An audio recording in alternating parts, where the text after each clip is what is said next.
حضرت ربیہ بن کعب کہتے ہیں میری ڈیوٹی تھی رسول اللہ کو وضو کرانے کی۔ فرماتے ہیں میں رات کو نبی پاک کو وضو کراتا، کتنے دن گزر گئے وضو کراتے، تو ایک دن نبی پاک صلی اللہ علیہ وسلم نے پوچھا ربیہ تو شادی کیوں نہیں کرتا؟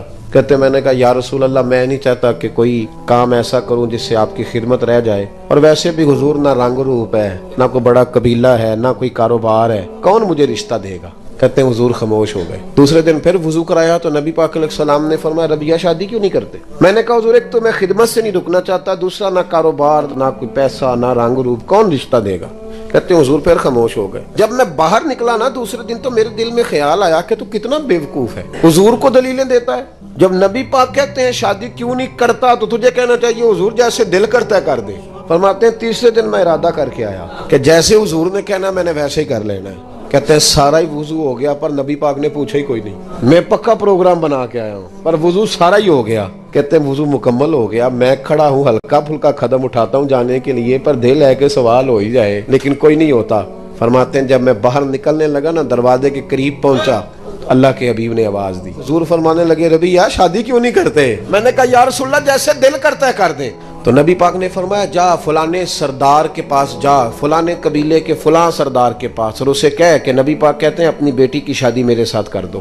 حضرت ربیہ بن کعب کہتے ہیں میں گیا، جا کے پیغام دیا، نہ قبیلہ، نہ مال، نہ دولت، نہ حسن، ایک چیز پکی ہے۔ فرماتے میں رسول اللہ کا غلام تھا تو ہر وہ کام کرتا تھا جس کا میرے نبی حکم دیتے تھے، سنت شریعت پر عمل پورا، دینداری پوری، حضور نے دینداری کی بنیاد پر رشتہ بھیجا۔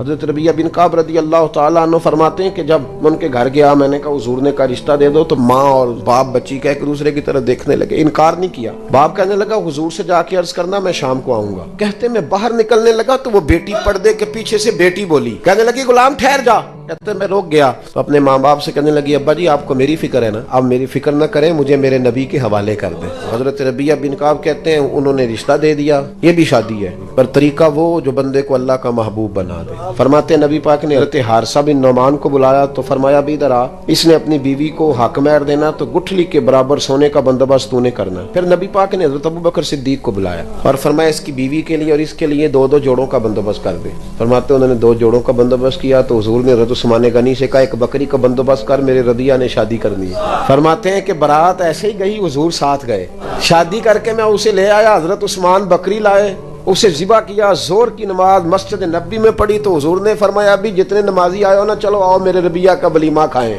فرماتے ہیں شادی ہو گئی۔ او بھائی سنت اور شریعت تجھے آسان کرتی ہے، تیری تکلیفیں دور کرتی ہے، اذیت میں نہ پڑو، پریشانی میں نہ پڑو، چھوڑ دو یہ چکر سارے۔